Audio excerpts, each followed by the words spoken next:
Bismillahirrahmanirrahim. Assalamualaikum warahmatullahi wabarakatuh. Halo semuanya, how are you today? Good morning, students. Selamat pagi, selamat datang kembali di pelajaran bahasa Inggris. Dan pada saat kali ini kita masih dalam mode daring ya. Jadi secara online pembelajarannya karena kita belum bisa melaksanakan tatap muka secara langsung. Oke, ini adalah pertemuan bahasa Inggris kita yang keempat di semester baru ini. Dan di 3 pertemuan sebelumnya kita sudah membahas untuk bab pertama atau KD yang pertama, kompetensi dasar yang pertama. Dan pada kesempatan kali ini, pertemuan keempat ini, kita akan mulai berbagi atau sharing tentang materi yang baru, yaitu tentang memberi dan meminta informasi terkait kemampuan. Yang pertama, kemampuan melakukan sesuatu. Yang kedua, kemauan melakukan sesuatu. Nah, jadi ada 2 bahasan pada bab kali ini. Ada kompetensi dasar yang kedua ini, ya. Nah, secara spesifik di sesi video kali ini, video pembelajaran ini, saya akan mencoba untuk menerangkan, saya akan coba untuk berbagi tentang yang kemampuan melakukan sesuatu. Jadi, how to say if we can do something or we cannot do something, or how to ask how someone can do something or not, gitu ya. Jadi kita akan fokus ke kemampuan melakukan sesuatu atau tidak bisa melakukan sesuatu, atau bagaimana cara menanyakan apakah seseorang itu bisa atau tidak bisa melakukan sesuatu. Oke, diharapkan pada pertemuan kali ini di sesi video ini, nanti ada 2 sesi ya, kalian bisa mengidentifikasi ungkapan apa saja yang bisa kita gunakan kalau kita ingin memaparkan atau mengungkapkan kemampuan dan kemauan melakukan sesuatu, dan yang pastinya diharapkan nanti kalian bisa menggunakan atau mempraktekannya dalam kehidupan sehari-hari. Oke, kita langsung saja ya masuk ke materinya. Ya, coba lihat gambar ini. Ada 3 gambar di sini. Yang pertama ada gambar anak-anak, sedang bermain football, sedang bermain sepak bola. Yang kedua ada gadis kecil yang cute, sedang bernyanyi, dan ada seorang remaja yang sedang bermain catur. Nah, di sini sudah ada deskripsi, ada caption-nya di setiap gambarnya. Baca bersama-sama ya. Gambar pertama, they can play football. Mereka bisa bermain bola. Saya ulangi lagi, they can play football. They can play football. Mereka bisa atau mereka dapat bermain bola, sepak bola. Yang kedua, ada gambar gadis kecil yang sedang bernyanyi. She can sing beautifully. She can sing beautifully. She can sing beautifully. Dia dapat bernyanyi dengan merdu, dengan indah. Dan yang terakhir, Aldo can play chess well. Aldo can play chess well. Aldo bisa bermain catur dengan baik. Nah, oke. Aldo bisa bermain catur dengan baik. Aldo can play chess well. Itu ya. Nah, dari 3 kalimat ini, 3 gambar ini menggambarkan kemampuan seseorang untuk melakukan sesuatu, anak-anak. Kemampuan apa? Yang pertama, kemampuan untuk bermain bola di gambar pertama. Yang kedua, kemampuan bernyanyi dengan merdu, bernyanyi dengan suara yang indah. Gitu. Yang ketiga, kemampuan apa? Kemampuan bermain catur dengan baik. Nah, ini adalah contoh dari kemampuan seseorang melakukan sesuatu. Kalau saya yakin, kamu juga pasti punya kemampuan melakukan sesuatu. Misalkan, kamu bisa memasak, kamu bisa menari, kamu bisa badminton, dan lain-lain. Itu semuanya adalah kemampuan melakukan sesuatu. Oke. Nah, di sini nanti kita akan belajar bagaimana cara mengucapkannya, cara membuat kalimat dalam bahasa Inggris untuk mengungkapkan itu. Oke. Nah, kita perhatikan kembali 3 kalimat ini. Can, can. Ada 3 kata yang sama di situ. Satu kata maksudnya ya, tapi diulang 3 kali, yaitu can, can. Tadi apa artinya? Yes, artinya adalah bisa atau dapat. Nah, kita akan banyak menggunakan kata ini. Kita mengulang kata ini dalam video kali ini ya. Apa itu can? Nah, can, kalau di bahasa Inggris, itu kita menyebutnya sebagai salah satu dari modal verb. Modal verb. Oke. Selain can ada yang lain, tapi tidak akan membahas itu ya. Jadi kita akan membahas can ini. Can dalam bahasa Indonesia bisa diartikan bisa atau dapat. Kalau di bahasa Inggris itu artinya bisa banyak. Yang pertama, bisa dia berarti menyatakan kemampuan. I can speak. Saya bisa berbicara. Bisa menyatakan tawaran, offer. Can I help you? Bisakah aku menolongmu? Bisa menyatakan kemungkinan. Smoking can cause, merokok dapat menyebabkan kanker. Kemungkinan, gitu ya. Terus menyatakan request, permintaan. Can you hand me the pen?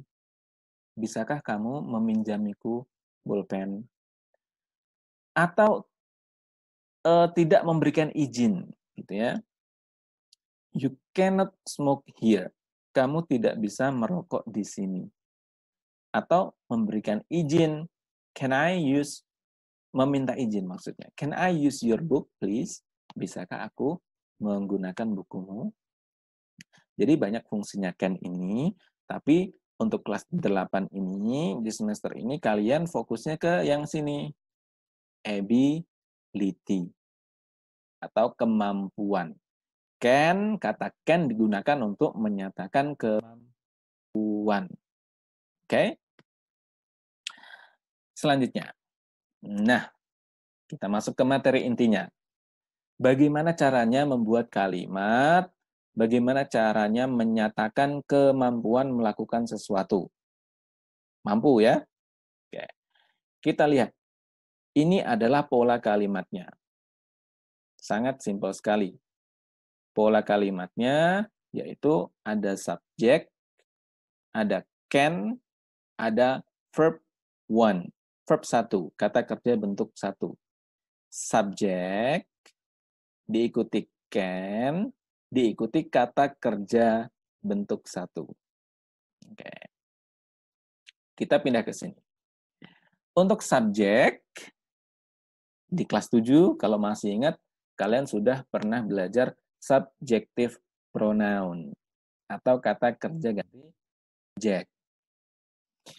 Ada banyak kemarin yang sudah kalian pahami, yang sudah kalian pelajari, yaitu ada subjek pronoun itu ada yang I, saya, she, dia, tapi untuk perempuan, he, dia, tapi untuk laki-laki, it, ini, you, kamu, we, kita, atau kami, they, mereka.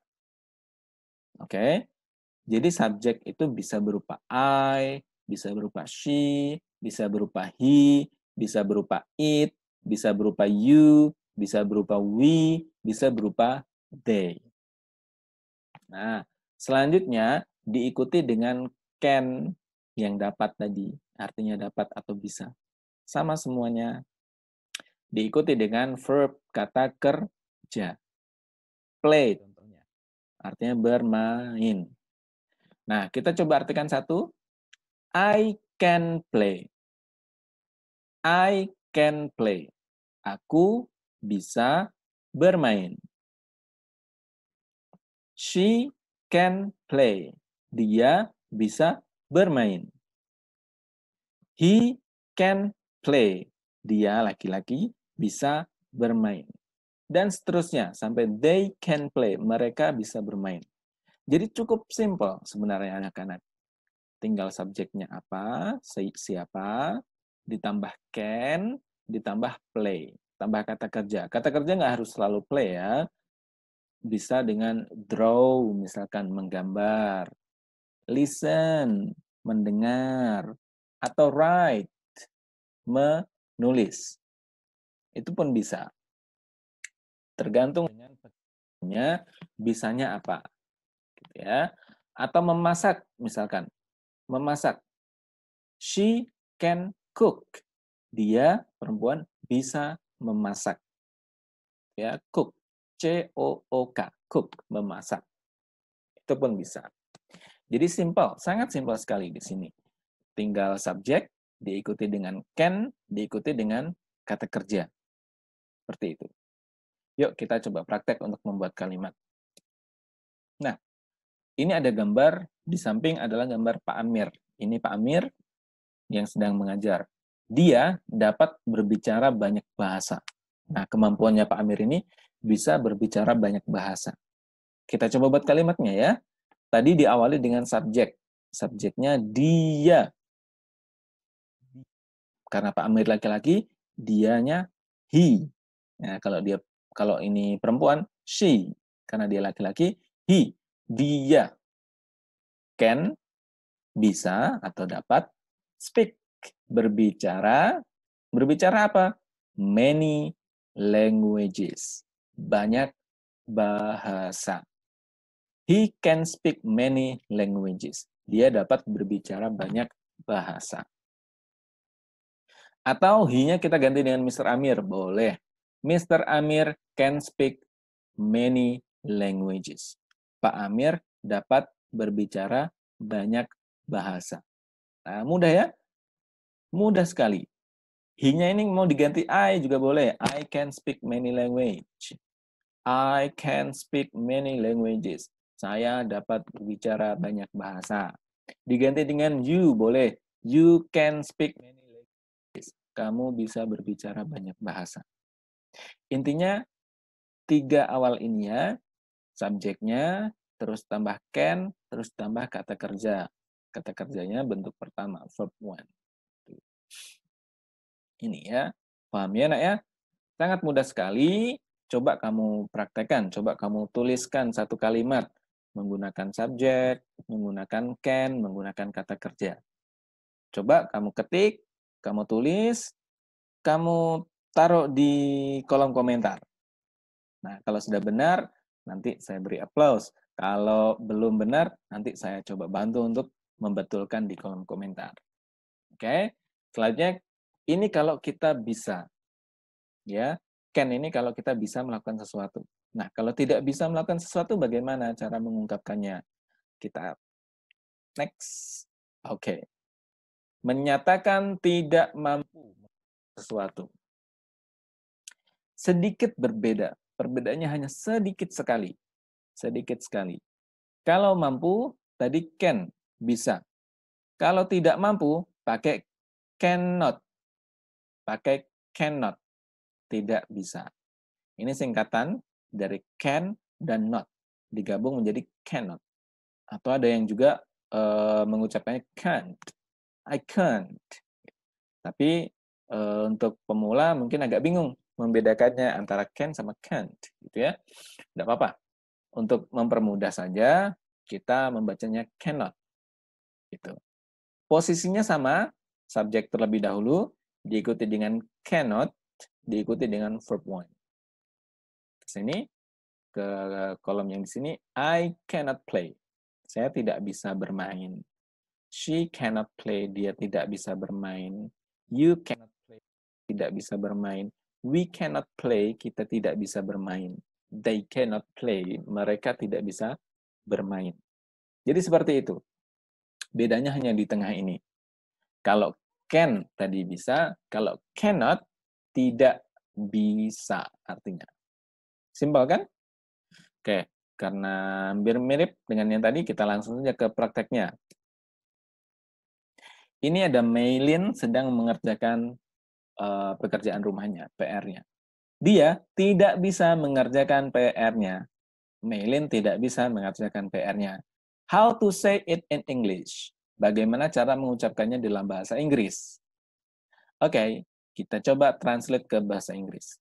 Dia, karena dia perempuan, she tidak bisa, cannot, mengerjakan, do, PR-nya, her homework. Her homework. Her karena dia perempuan ya, PR. She cannot do her homework. Dia tidak bisa mengerjakan PR-nya. She, dia, tidak bisa, cannot, mengerjakan, do, PR-nya, her homework. Sorry, her homework. She-nya mau kita ganti dengan Maylin, boleh. Maylin, sama aja, cannot do her homework. Maylin tidak bisa mengerjakan PR-nya. Oke, di sini. Jadi kuncinya ada di cannot, artinya tidak bisa. Kalau misalkan berenang, saya tidak bisa berenang. Oh, mudah sekali buat kalimatnya.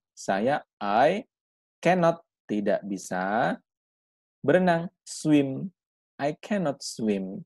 Nah, itu contoh ketidakmampuan. Kita melakukan sesuatu ya. Oke, paham ya nak ya? Nah, satu kali lagi, kamu coba tuliskan satu kalimat yang tidak bisa. Jadi pakai cannot di kolom komentar. Coba praktekkan di kolom komentar. Ada subjeknya, ada cannot-nya, ada verb one-nya. Tidak bisanya apa? Coba tulis di kolom komentar. Nanti kita diskusi lagi. Teman-teman boleh ikut komen ya di kalimat temannya. Nah, biar bisa untuk mempraktekannya. Selanjutnya, nah ini yang agak sedikit berbeda pola kalimatnya. Ini adalah bagaimana sih caranya kalau kita ingin bertanya apakah seseorang itu bisa melakukan sesuatu atau tidak. Ya, bisa enggak kamu bermain bola? Bisa enggak kamu bermain basket? Bisa enggak kamu mengerjakan PR matematika? Misalkan. Oke. Nah, untuk kalau kita seperti itu, ini nak, untuk bertanya kita itu kita letakkan can-nya di depan. Can-nya di depan. Baru subjek, baru kata kerjanya. Apa sih bedanya? Nah, kalau can-nya tadi berada di tengah, dia itu artinya bisa atau tidak bisa, kayak tadi itu ya. Kalau dia di depan, can itu artinya menjadi bisakah atau dapatkah. Menjadi kalimat tanya, menjadi kalimat pertanyaan. Gitu. Kita coba langsung ke sini, ke kotak yang hijau. Can I play? Bisakah aku bermain? Can she play? Bisakah dia bermain? Can he play? Bisakah dia bermain? Can it play? Bisakah ini bermain? Dan seterusnya sampai can they. Bisakah mereka bermain? Jadi can-nya ditaruh di depan untuk membuat kalimat tanya. Kalau dia di tengah, bukan kalimat tanya. Tapi kalau dia dipindahkan ke depan, dia menjadi kalimat tanya. Nah, jawabannya apa? Jawabannya bisa yes, bisa no. Kalau ada yang tanya ke kamu, can you play football? Bisakah kamu bermain bola? Dijawab saja kalau bisa, yes, I can. Sudah, stop di situ saja. Simple. Yes, I can. Ya, aku bisa. Nah, orang sudah paham kamu bisa apa, karena pertanyaannya bisa bermain bola atau tidak. Jawabannya yes, I can, ya, saya bisa. Kalau tidak bisa, no, I cannot, no, I cannot, tidak, saya tidak bisa. Itu ya. Jadi ini jawabannya. Kita lanjut. Nah, ini Andra sedang bersama ibunya, sedang bersama adiknya di dapur. Ibunya tanya ke Andra, apakah Andra bisa membuat kue? Nah, tanya kan, ini adalah bertanya apakah Andra itu bisa atau tidak. Bertanya tentang kemampuan seseorang melakukan sesuatu. Kita buat kalimatnya ke bahasa Inggrisnya, apakah Andra bisa membuat kue? Menjadi, can you? Nah, bisakah kamu membuat kue? Bisakah kamu membuat kue? Can you make a cake? Jawab saja. Kalau bisa, yes, I can. Kalau tidak bisa, no, I cannot. Nah, itu ya.